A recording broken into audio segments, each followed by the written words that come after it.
Hello student, मैं doctor Rajesh Kumar Meena, SVC government college sociology department से। इससे पूर्व का जो अपना वीडियो था उसमें ब्रेस्टेड के समाजशास्त्र के विषय में जो उनकी विशेषता थी उनको मैंने स्पष्ट किया था। तो ये जो वीडियो है इसमें मैं आपको समाजशास्त्र की विषय वस्तु के बारे में बताऊंगा। यह विषय सामग्री, समाजशास्त्र की विषय वस्तु या विषय सामग्री।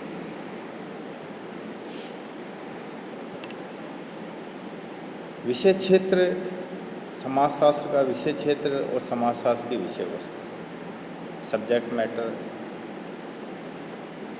स्कोप ऑफ सोशलॉजी, दोनों को काफ़ी लोग समान समझते हैं, लेकिन ये दोनों समान नहीं। विषय क्षेत्र किसी विषय की सीमाओं को बताता है, उसकी परिधि को बताता है कि कोई विषय कहाँ तक अध्ययन कर सकता है समाज में, और विषय वस्तु किस चीज़ का उस परिधि के अंतर्गत आने वाली किस वस्तु का अध्ययन कोई विषय कर सकता है, ये इस चीज़ को स्पष्ट करता है। कुछ विद्वान विषय क्षेत्र और विषय वस्तु दोनों में कोई अंतर नहीं करते, लेकिन ये उचित नहीं है। विषय क्षेत्र का जो अर्थ है, तात्पर्य है, उन संभावित सीमाओं से है जहाँ तक किसी भी विषय का अध्ययन अधिक से अधिक किया जा सकता है। वो संभावित सीमाएं जहाँ तक किसी विषय का अध्ययन अधिक से अधिक किया जा सकता है, ये है विषय क्षेत्र। और विषय वस्तु का जो तात्पर्य है, उन निश्चित बातों या विषयों से है जिसका अध्ययन एक शास्त्र के अंतर्गत किया जाता है। उन निश्चित बातों या विषयों से है या उस विषय वस्तु से जिसका अध्ययन किसी विषय के अंतर्गत किया जाता है। किसी विषय का क्षेत्र अनुमानित परिधि को और विषय वस्तु अध्ययन के वास्तविक विषय को व्यक्त करती है। किसी विषय क्षेत्र अनुमानित परिधि को और विषय वस्तु अध्ययन के वास्तविक विषय को प्रकट करती है। ये दोनों के बीच में अंतर है, विषय वस्तु और विषय क्षेत्र।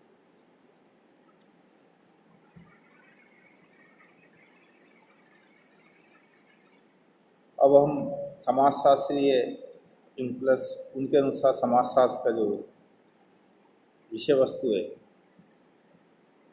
उन्होंने समाजशास्त्र की जो विषय वस्तु उनको 3 पॉइंटों में विभक्त करा है, अलग अलग। ऐतिहासिक पथ के आधार पर, अनुभविक पथ के आधार पर व विश्लेषणात्मक पथ के आधार पर हम समाजशास्त्र की विषय वस्तु को समझ सकते हैं। ऐतिहासिक पथ के आधार पर सर्वप्रथम जो पॉइंट आता समाजशास्त्र की विषय वस्तु का, ऐतिहासिक पथ के आधार पर हम कैसे समझ सकते हैं समाजशास्त्र की विषय वस्तु को।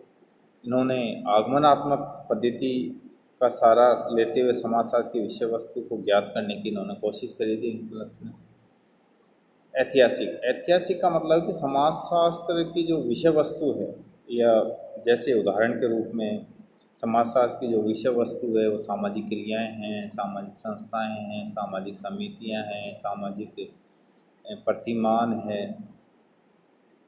ये सब का अध्ययन इससे पूर्व किन किन लोगों ने किया और किस किस बुक्स में उन्होंने बताया कि समाजशास्त्र की विषय वस्तु क्या क्या है, इन सभी चीज़ों का सारगर्भित रूप में अपन जो अध्ययन करेंगे वो ऐतिहासिक पथ आता है विषय वस्तु के रूप में। ऐतिहासिक पथ, इसके अंतर्गत समाजशास्त्र की विषय वस्तु को ज्ञात करने के लिए हम उन समाजशास्त्रियों के लेखों का अध्ययन करेंगे जिन्हें समाजशास्त्र के प्रवर्तक माना जाता है।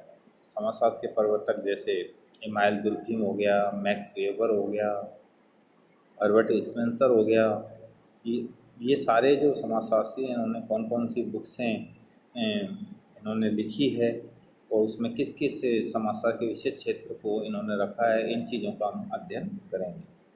जैसे उदाहरण के रूप में सोरोकिन ने अपनी प्रसिद्ध पुस्तक थी जो करती थी, उसमें कंटेम्प्रेरी सोशलॉजिकल थोरीज, कंटेम्प्रेरी सोशलॉजिकल थोरीज में 1000 उन लोगों, मतलब लगभग 1000 उन लोगों के महत्वपूर्ण कार्यों का उल्लेख किया है जिन्होंने आधुनिक समाजशास्त्र के विकास में योग दिया है। मतलब 1000 लोगों के उन महत्वपूर्ण कार्यों का इस बुक में उल्लेख करा है सोरोकिन ने, जिन्होंने आधुनिक जो समाजशास्त्र है उसके जो विकास में अपना क्या योगदान दिया उस चीज़ को उन्होंने बताना चाहा है। यही ऐतिहासिक पथ है विषय वस्तु का समाजशास्त्री का।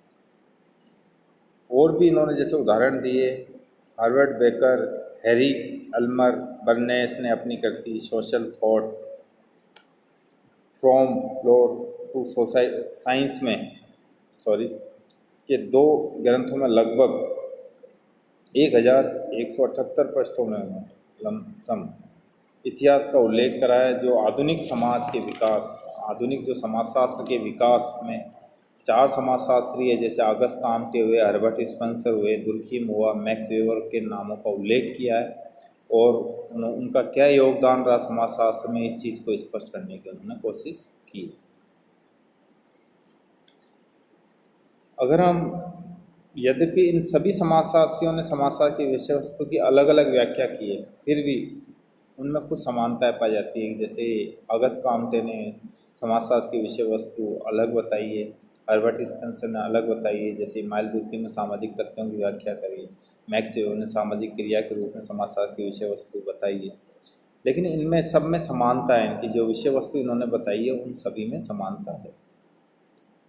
कुछ समानताएं पाई जाती है, जैसे सभी समाजशास्त्री सामाजिक संस्थाओं के अध्ययन को समाजशास्त्र में सम्मिलित करते हैं। तो सारे जो समाजशास्त्री है वो सामाजिक संस्थाओं के अध्ययन में रुचि लेते हैं। ये संस्थाएं जैसे परिवार से लेकर राज्य तक हो सकती है। दूसरी समानता है, सभी समाजशास्त्री विभिन्न प्रकार की संस्थाओं के पारस्परिक संबंधों के अध्ययन पर जोर देते हैं। इन संस्थाओं के बीच में क्या संबंध है इसको भी महत्व देते हैं। तीसरी जो समानता है, सभी समाजशास्त्री यह स्वीकार करते हैं कि संपूर्ण समाज को समाजशास्त्रीय विश्लेषण की इकाई माना जाना चाहिए। कि पूरे संपूर्ण समाज को ही समाजशास्त्र की विश्लेषण की इकाई माना जाना चाहिए। चौथी जो इसमें समानता है इनके, सभी समाजशास्त्री सामाजिक क्रिया या सामाजिक संबंधों को समाजशास्त्र के अध्ययन के अंतर्गत सम्मिलित करते हैं। 4 पॉइंट है ऐतिहासिक पथ के जो समाजशास्त्री थे सभी के विचारों में, कि सभी समाजशास्त्री सामाजिक संस्थाओं का अध्ययन करते हैं परिवार से लेकर राज्य तक। दूसरा समानता, इन संस्थाओं के बीच में जो संबंध है उनका वो अध्ययन करना चाहते हैं। तीसरा, वे संपूर्ण समाज को समाजशास्त्र से विश्लेषण की इकाई मानते हैं, कि समाज के किसी विशेष हिस्से को ना मानकर या एक इकाई को न मान के पूरे संपूर्ण समाज को ही एक अध्ययन की इकाई के रूप में स्वीकार करते हैं। चौथा, इन्होंने कहा कि सामाजिक संबंधों को समाजशास्त्र में सम्मिलित करना अति आवश्यक। सामाजिक क्रिया और सामाजिक संबंधों का अगर आप अध्ययन नहीं करोगे तो आप समाजशास्त्र की विषय वस्तु को स्पष्ट रूप से समझ नहीं सकते। आगे जो इंक्लस के अनुसार समाज की विषय वस्तु के सामान्य रूपरेखा इन्होंने जो प्रस्तुत करी थी ऐतिहासिक पथ के अंतर्गत ही, जैसे इन्होंने बताया समाजशास्त्र से विश्लेषण, हम किन किन चीज़ों का विश्लेषण करते हैं समाजशास्त्र के अंतर्गत। मानव संस्कृति व समाज का विश्लेषण करते हैं, समाजशास्त्री परिपेक्ष्य या दृष्टिकोण का हम विश्लेषण करते हैं, और सामाजिक विज्ञान में वैज्ञानिक पद्धति का हम विश्लेषण करते हैं। द्वितीय इन्होंने जो बताया था विषय वस्तु की रूपरेखा में, सामाजिक जीवन की प्राथमिक इकाइयाँ क्या क्या है, सामाजिक क्रिया है, सामाजिक संबंध है, मानव भी है और मानव का व्यक्तित्व है। मानव व्यक्तित्व को हम अध्ययन करते हैं। समूह के रूप में हम प्रजाति एवं वर्ग को सम्मिलित करते हैं। समुदाय के रूप में हम नगरीय व ग्रामीण समुदाय का अध्ययन करते हैं। समिति एवं संगठनों का भी हम अध्ययन करते हैं, और जनसंख्या का भी हम अध्ययन करते हैं, और संपूर्ण समाज का भी हम अध्ययन करते हैं। ये इनके सामाजिक जीवन की प्राथमिक इकाइयाँ हैं जिनका अध्ययन किया जाता है। मौलिक सामाजिक प्रक्रियाएं जो प्रत्येक समाज में एक मौलिक होती है, जैसे विभेदीकरण में स्थिरीकरण। कोई समाज ऐसा नहीं है जहाँ विभेदीकरण नहीं पाया जाता हो, स्थिरीकरण नहीं पाया जाता हो। सहयोग भी पाया जाता है समाज में, समायोजन तथा सात्मीकरण की प्रक्रिया भी पाई जाती है। सामाजिक संघर्ष, क्रांति और युद्ध सभी समाजों में देखने को मिलता है। संचार, जनमत के द्वारा भी, अभिव्यक्ति के द्वारा भी और परिवर्तन में जो शामिल होते हैं लोग, उनके द्वारा भी संचार किया जाता है। सामाजिकरण व सिद्धांतीकरण, मतलब कोई ऐसा समाज नहीं है जहाँ सामाजिक की प्रक्रिया नहीं होती हो। सामाजिक मूल्यांकन, सामाजिक मूल्यों का अध्ययन। सामाजिक मूल्यांकन का मतलब है सामाजिक मूल्यों का अध्ययन, कि समाज के जो मूल्य हैं वो व्यक्ति के व्यवहार को उचित और अनुचित ठहराने का कार्य प्रत्येक समाज में करते हैं। इससे मूल्य अलग अलग हो, लेकिन उनका कार्य, मुख्यतः जो कार्य है वो समाज में व्यक्ति के व्यवहार का मापन करना है कि वो उचित है या नहीं। सामाजिक विचलन, विचलन प्रत्येक समाज में पाया जाता है। विचलन के स्वरूप, जैसे विचलन का अपराध हुआ या आत्महत्या हुआ, इनका अध्ययन समाजशास्त्र के अंतर्गत किया जाता है। सामाजिक नियंत्रण, प्रत्येक समाज में सामाजिक नियंत्रण पाया जाता है। सामाजिक एकीकरण, यूनिटी भी, एकीकरण भी पाया जाता है।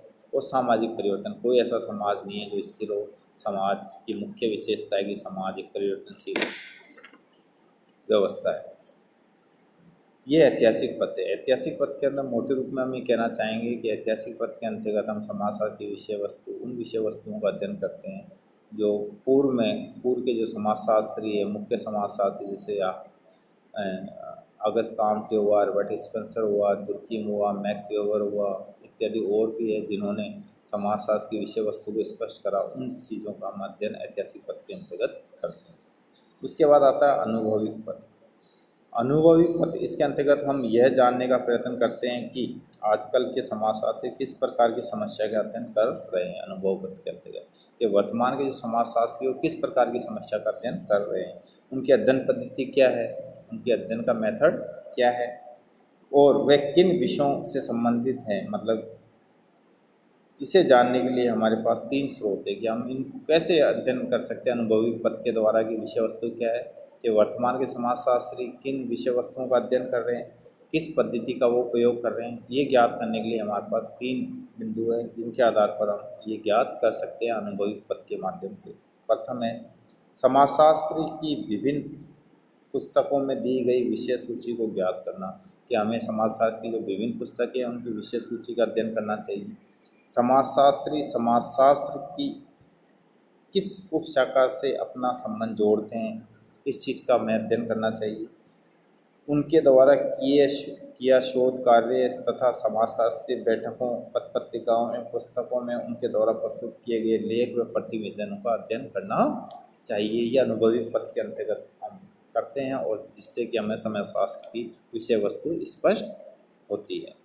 अनुभवी पद के अंतर्गत सार रूप में हम ये कह सकते हैं कि वर्तमान के समाजशास्त्री किन क्षेत्रों का अध्ययन कर रहे हैं और किस पद्धति का अध्ययन कर रहे हैं, ये हमें अनुभवी पद के द्वारा हमें ज्ञात होता है और उससे समाजशास्त्र की विषय वस्तु स्पष्ट होती है। तीसरा इंग्लिश के अनुसार जो पद बताया है समाजशास्त्र की विषय वस्तु का, वो है विश्लेषणात्मक पद।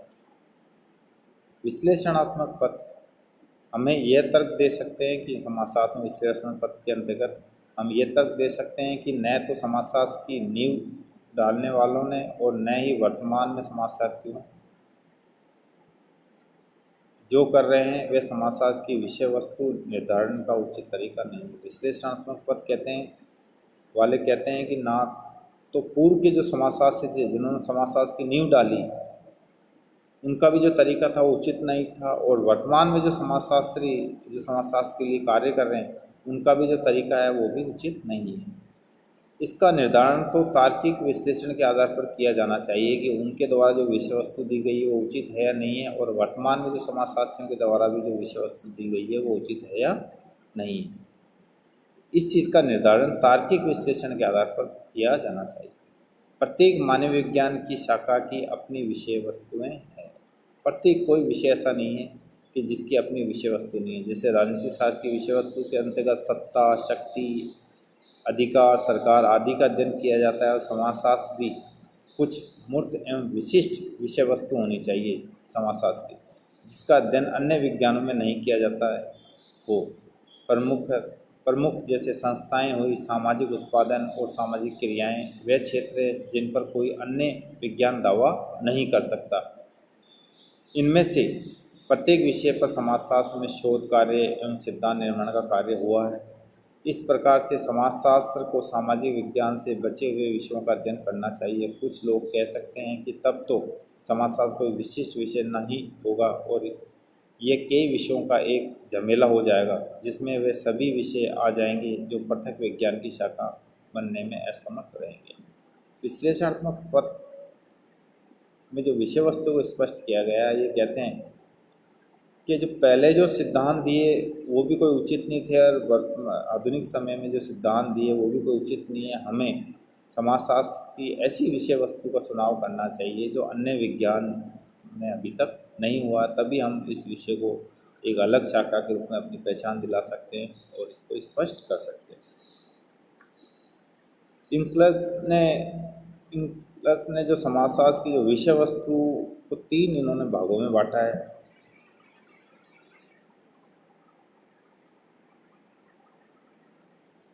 इंक्लस ने समाजशास्त्र की विषय वस्तु को समाज, संस्था एवं सामाजिक संबंधों के रूप में देखते हैं। वो समाजशास्त्र समाज के अध्ययन के रूप में, समाजशास्त्र सामाजिक संबंधों के अध्ययन के रूप में और समाजशास्त्र संस्थाओं के अध्ययन के रूप में, इस रूप में वो विषय वस्तु को इंक्लस देखते हैं। समाजशास्त्र समाज के अध्ययन के रूप में, इंक्लस का मत है कि समाजशास्त्र को समाज के किसी एक अंग का अध्ययन न करके संपूर्ण समाज के अध्ययन करना चाहिए, अर्थात इसके विश्लेषण की इकाई संपूर्ण समाज होना चाहिए। इस अर्थ में समाजशास्त्र को समाज का निर्माण करने वाली विभिन्न संस्थाओं एवं विभिन्न समाज व्यवस्थाओं के पारस्परिक संबंधों का अध्ययन करना चाहिए। प्लस कहते हैं कि समाजशास्त्र के अंतर्गत समाज को एक संपूर्ण इकाई मानते हुए उनका अध्ययन करना चाहिए और जो समाज के अंदर विभिन्न संस्थाएं स्थित है उनके बीच में क्या पारस्परिक संबंध है, इन ये समाजशास्त्र की विषय वस्तु है और उनका अध्ययन उसको करना चाहिए। दूसरा पॉइंट आता है समाजशास्त्र सामाजिक संबंधों के अध्ययन के रूप में। बिना सामाजिक संबंधों के समाज का निर्माण नहीं हो सकता, जैसे कि मैकायर पेस ने कहा है। जिस प्रकार समाज संस्थाओं की जटिल व्यवस्था माना जाता है, उसी प्रकार से संस्थाएं सामाजिक संबंधों की एक जटिल व्यवस्था मानी जाती है। जिस प्रकार से एक समाज संस्थाओं की एक जटिल व्यवस्था है, उसी प्रकार से संस्थाएं भी सामाजिक संबंधों की एक जटिल व्यवस्था मानी जा सकती है। उदाहरण के लिए जैसे परिवार रूपी संस्था का निर्माण अनेक प्रकार के संबंधों से होता है। परिवार रूपी जो संस्था है उसका अनेक प्रकार के संबंधों से इसका निर्माण होता है, जैसे स्त्री पुरुष, भाई बहन, माता पिता, बहन बहन आदि के संबंधों से मिलकर एक परिवार रूपी संस्था बनती है। इन संबंधों का अध्ययन समाजशास्त्र में किया जाता है और उसको महत्व दिया जाता है। तो समाजशास्त्र की जो विषय वस्तु है सामाजिक संबंधों के अध्ययन के रूप में हम रख सकते हैं। विश्लेषणात्मक आधार पर हम कह सकते हैं कि संबंध एक विशिष्ट प्रकार की विषय वस्तु है और सामाजिक संस्थाओं की तरह ही समाजशास्त्र में सामाजिक संबंधों की समानता एवं भिन्नता का अध्ययन किया जाना चाहिए। जिस प्रकार से संस्थाओं की समानता और भिन्नता का हम अध्ययन करते हैं, उस प्रकार से समाजशास्त्र में सामाजिक संबंधों की समानता व भिन्नता का अध्ययन हमें करना चाहिए। अगली जो तीसरा इन्होंने जो विषय वस्तु बताई है समाजशास्त्र की, वह है समाजशास्त्र संस्थाओं के अध्ययन के रूप में।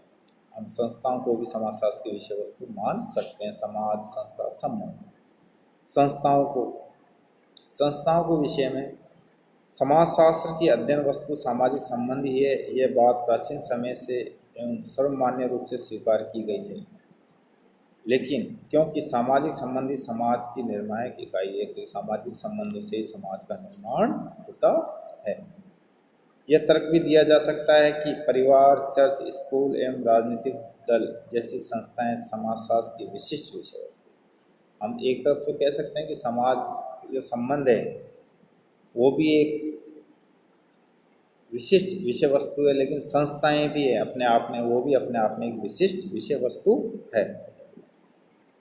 क्योंकि इतिहास एवं मानव शास्त्र में संपूर्ण समाज को ही अध्ययन की इकाई माना गया है। तो सामाजिक संस्थाओं के अध्ययन के संदर्भ में समाजशास्त्र सभी संस्थाओं की विशेषताओं को ज्ञात करेगा, उनके विभिन्न पक्षों में क्या भेद है को ज्ञात करेगा और संस्थाओं के आकार, विश्लेषण की मात्रा व स्वतंत्रता में क्या समानता आदि का भी अध्ययन समाजशास्त्र करता है। कुल मिला के समाजशास्त्र के अंतर्गत विभिन्न समाज में पाई जाने वाली जो विभिन्न प्रकार की संस्थाएं हैं उनमें क्या समानता है और क्या भिन्नता है, उनके आकार में क्या किस किस कौन से कारक उनको प्रभावित करते हैं और उनके आकार को किस प्रकार से प्रभावित किया जाता है, इन सभी चीज़ों का अध्ययन सामाजिक संस्थाओं के विषय वस्तु के अध्ययन के रूप में हम कर सकते हैं। जैसे 1901 में इमाइल दुर्खी में समाजशास्त्र को संस्थाओं के अध्ययन करने वाले विज्ञान के रूप में माना था। तो कुल मिला के हम कह सकते हैं प्लस ने जो समाजशास्त्र की विषय वस्तु है वो समाज को माना है, सामाजिक संबंधों को माना है, वह समाज की संस्थाओं को माना है। साथ ही इक्लस ने समाजशास्त्र की जो विषय वस्तु है उसको ज्ञात करने के लिए उन्होंने 3 पथ बताए थे: ऐतिहासिक पथ, अनुभविक पथ और विश्लेषणात्मक पथ। इनके माध्यम से हम समाजशास्त्र की विषय वस्तु को ज्ञात कर सकते हैं। धन्यवाद।